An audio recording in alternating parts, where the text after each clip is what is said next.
Hey guys, I am here today to do my February 2018 wrap up.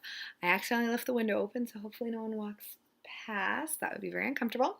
I finished 6 things this month. Oh, I wanted to show, I have in my bullet journal, I'm keeping track of like how many books enter my life and how many books I read. So far, I have added to my shelves the last 2 months, unfortunately. And also, I just wanted to mention that I have read 0 translated works last month, which I'm really disappointed in.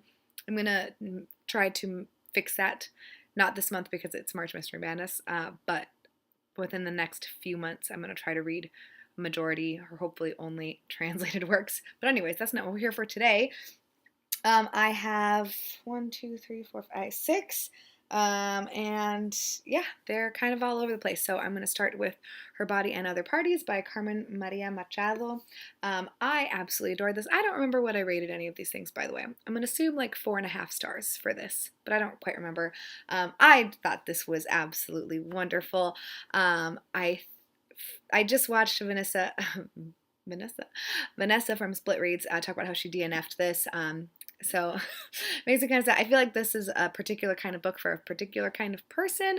It is very, very strange. It does have to do with like bodies and consent and, you know, all of that kind of stuff. And each one is very strange and different. I feel like the one that people dislike the most is the Law and Order SCV one. I actually really, really loved that. That's one of the ones that sticks out the most for me. But it is very, it's like, you know, magical, realism-y, weird times. So you have to kind of be into that if you want to read this.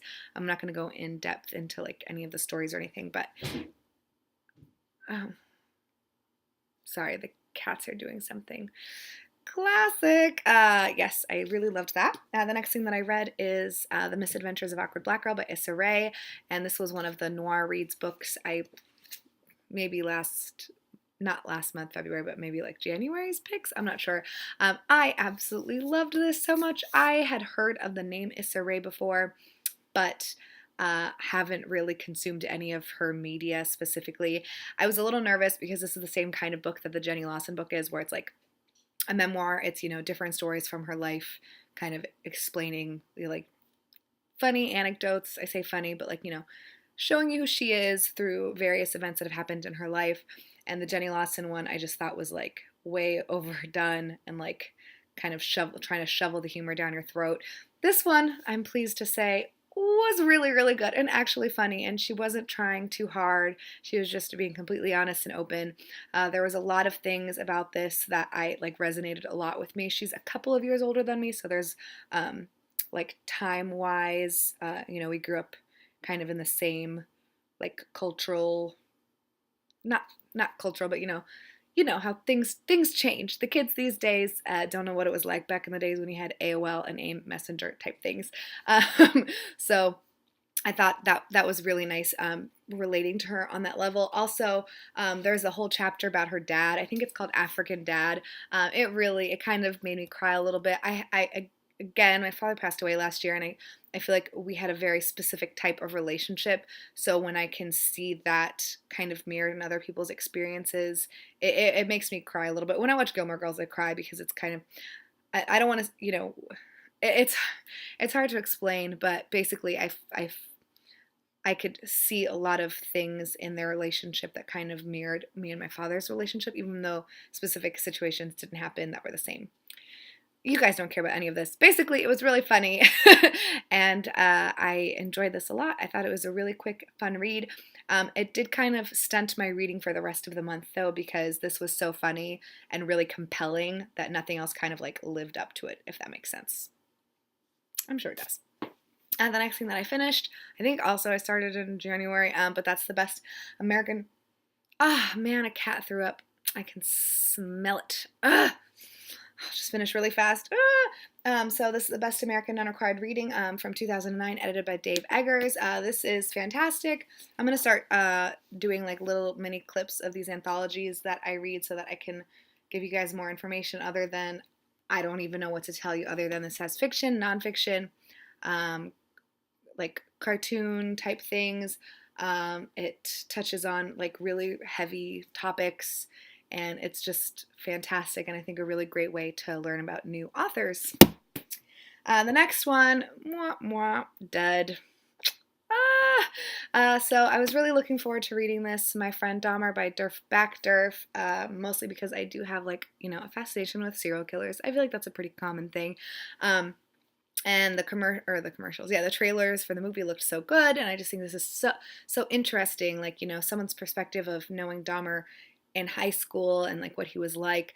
But I just did not like the writing. Okay, well, first let's say the positives. I did think it was really interesting, and there's little like specific scenarios of events that happen that I thought were really, really good. So like anytime it was kind of like a, an interaction that happens with Dahmer, I think that's super, super great.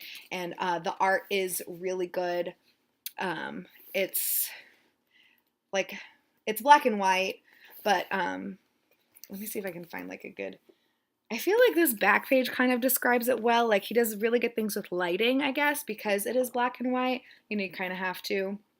And there are very specific instances that I think are really good. However, there's like this narration during it that drives me completely insane. Like, oh, if only the parents noticed, or where were the adults, or oh, if only we knew, and like da da da da da. And it's just like, oh, I can't. So that like really lowered my enjoyment of this. I gave this 3 stars.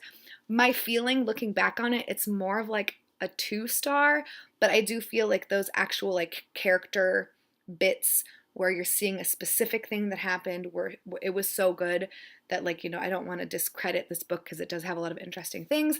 But at the beginning he mentions that this was like, it started off as a really small thing, like a small comic, and then he expanded it because he felt like it needed to be expanded. I just think it expanded a little bit too much, There's only so many times I can hear the phrase, but where were the adults? Obviously, he came from a messed up family, and so the adults weren't present. I think it's like a very specific stylistic writing thing that drives me crazy, and it might not drive you crazy. And if it doesn't, then I would suggest picking this up because it is really interesting and creepy. But I couldn't hang with that a little bit. The next thing that I have is The Wasp Factory by Ian Banks. Now, this was a well-written story. This one I think is like a 4.5 stars too, maybe 4 stars. Oh my gosh. So our main character, I don't remember his name, Frank Caldham. I don't know. He's Scottish or Irish or something or other. Anyway, so our main antagonist, our main character is a 16-year-old boy whose older brother has gone away to an asylum because he was setting dogs on fire and forcing children to eat maggots. And so basically the story starts with the brother has escaped and he's probably coming back to, hang out with his family or seek vengeance, or I don't know what he's trying to do, but he's escaped and they think he's coming back. So it's this boy, 16-year-old Frank, who lives with his father. And so they're waiting for the brother to come. And so within that narrative, it's a very, very small book, but so the book starts, there, and then it goes like, climax to when the brother's coming, etc., etc. But within that, we're getting snippets of Frank's actual life and what kinds of messed up things that Frank has done. Let me see if I can read you. Let me see if I guess it doesn't start off that way, but basically Frank has his own problems, okay? Frank is a complete crazy lunatic. He has killed a few people, and yeah, he's just a character, and it's really, really fun and interesting. It's very twisty, very dark, the most gruesome thing I have ever read or witnessed, although The Walking Dead is pretty bad, but it is absolutely disgusting. It almost made me throw up this one scene. So you need to like be prepared. You have to really like the dark stuff to get into this one. I absolutely adored it. This is definitely the type of book that I like. If you have any recommendations for things like this, please let me know. But quite literally, the most disgusting thing I've ever read in my life is in this teeny little book. I really enjoyed it. It was so good. Plus, our main character, my favorite thing is reading the perspective of people, because I'm pretty sure it's told all in first person, but I love reading the perspective of a person who thinks that he is like hyper intelligent and hyper aware, and like he knows everything and, da da da da. It just makes me laugh because, like, you're so dumb. You don't know shit. But I love it. It really makes me giggle. And yeah, just in general, I thought this was absolutely fantastic. And the next thing also was unfortunately a dud. This is the last thing that I read of the month. This is Rest in the Morning by R.H. Sin. This is a very short poetry collection that I also got in my Nora Reads box. Not everything can be a winner, unfortunately. This is a poetry collection, and I have mentioned previously, I'm not a poetry person per se. There are some collections that I have that I've enjoyed, like Insert Boy by Denise Smith. I thought was fantastic. I did like Milk and Honey. I think it was a little overhyped. I can't really see my poetry from over here, but I have some that I have read and I have enjoyed a lot. But I'm still not quite, there. So I'm just going to use that as a qualifier to what the rest of the things that I'm going to say are. I just did not get this. It was very much like, people were complaining about Milk and Honey about, like, it's just like, like one sentence or da-da-da-da, whatever. This takes that kind of, like, to the extreme. This is, like, trying to be like Milk and Honey, but not quite as powerful. Like, if you're doing, like, a one-sentence thing, I need it to be, like, something that makes me, like, oh, like, really feel it. This, I just didn't really connect to it at all. And I think part of the problem too, so I like 100% thought this was written from a woman's perspective. This is a man wrote this, but the way that the poetry is written, I really thought it was a woman. Again, I always think that everything's from a woman's perspective because I'm a woman, so that's just how it works. But I don't know. This one, Jake's here with dinner. So this one is called Finn. Your part in my story was over and I had to accept it. I don't know. It's just like, I don't get it. I don't know if I'm missing something or what, but I did not really enjoy this very much at all. I gave this 2 stars. I almost want to say it's like 1.5 stars. I feel really bad, but like, we can't all like every single thing that we read, right? I didn't get it. Oh, but the other thing that I feel like is part of my problem too is that it's a lot about, like, I am a very lucky person in that all of my romantic relationships have been just fine. Oh gosh. I haven't like had my heart broken or whatever, so I don't know. I think that maybe I'm like missing it on the emotional level, and I feel like poetry is a really emotional thing, so if you're not feeling it, then you're just not feeling it. So anyways, those were my 2 cents about that. If you've read any of these things or want to talk to me about them, especially if you've read The Wasp Factory, because that one was just so good, let me know down below. And sorry for being bummed out on my Friend Dahmer too. That one, real disappointment there.